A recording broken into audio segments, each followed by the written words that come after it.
बहुत अच्छे थे बादल और अटल के रिश्ते।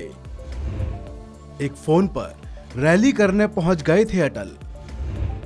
क्यों थे बादल पंजाब की सियासत के पितामह?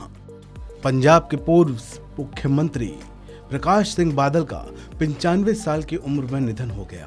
प्रकाश सिंह का जाना पंजाब की सियासत में एक युग के अंत सा है, इसलिए इन्हें पंजाब की सियासत का पितामह भी कहा जा सकता है। 5 बार पंजाब के सीएम रहे प्रकाश सिंह बादल।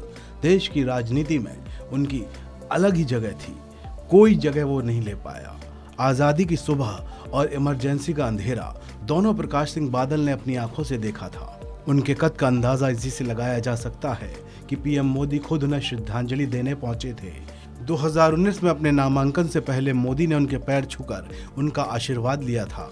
प्रकाश सिंह बादल के जाने के बाद लोगों को अटल बिहारी वाजपेयी की याद भी आ रही है। वजह है अटल और बादल की वो दोस्ती जो पूरी सियासत में मशहूर थी।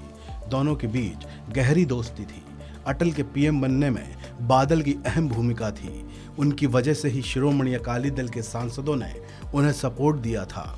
वो मानते थे कि अकाली दल और बीजेपी का रिश्ता बेहद पवित्र है। शायद बहुत ही कम लोगों को पता हो कि बीजेपी से पहले भी जनसंघ ने बादल को सीएम बनाने के लिए समर्थन दिया था। वैसे तो बादल को सभी पार्टियों के लोग पसंद करते थे, लेकिन बीजेपी खास तौर से अटल बिहारी वाजपेयी के साथ उनकी खूब जमी।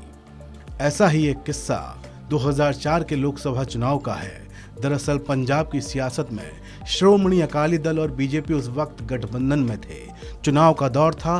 तत्कालीन पीएम अटल बिहारी के शेड्यूल में लुधियाना नहीं था। अकाली दल बीजेपी के उम्मीदवारों के समर्थन में केंद्र के बीजेपी नेताओं की रैलियां लगातार कैंसिल हो रही थीं।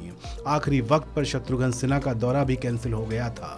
ऐसे में लुधियाना से गठबंधन के कैंडिडेट शरणजीत सिंह ढिल्लन की चिंता बढ़ गई। वो सीधे प्रकाश सिंह बादल के पास पहुंचे और उनसे अटल जी से बात करने के लिए कहा। उस वक्त मौके को देखते हुए बादल ने अटल जी को फोन घुमा दिया। कहा जाता है कि बादल की बात को अटल जी टाल नहीं पाए और उसी वक्त आने के लिए हामी भर दी थी, क्योंकि लुधियाना सीट प्रतिष्ठा का सवाल बनी हुई थी। ढिल्लन के लिए सुखबीर बादल ने पैरवी भी की थी। उस दिन वाजपेयी को हिमाचल प्रदेश में चुनावी रैली को संबोधन करना था, लेकिन इस बार प्लान कैंसिल नहीं हुआ। लोकसभा चुनाव प्रचार का आखिरी दिन था। लुधियाना के चंडीगढ़ रोड पर वाजपेयी जी की बड़ी जनसभा हुई। अटल जी को देखने के लिए जन सैलाब उमड़ा हुआ था।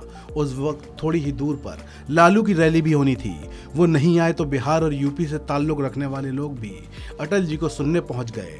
उस दिन शाम को बीजेपी अकाली दल के नेताओं को लगा कि शाम 5 बजे के बाद अटल जी बोलते रहेंगे तो आचार संहिता का उल्लंघन हो जाएगा। लेकिन पब्लिक उस समय हैरान रह गई जब घड़ी में 5 बजने से ठीक 1 मिनट पहले वाजपेयी ने अपना भाषण रोक दिया। बाद में जब परिणाम आया तो अकाली दल से शरणजीत सिंह की जीत हुई, जिसका पूरा श्रेय अटल जी को मिला। इस खबर में अभी इतना ही।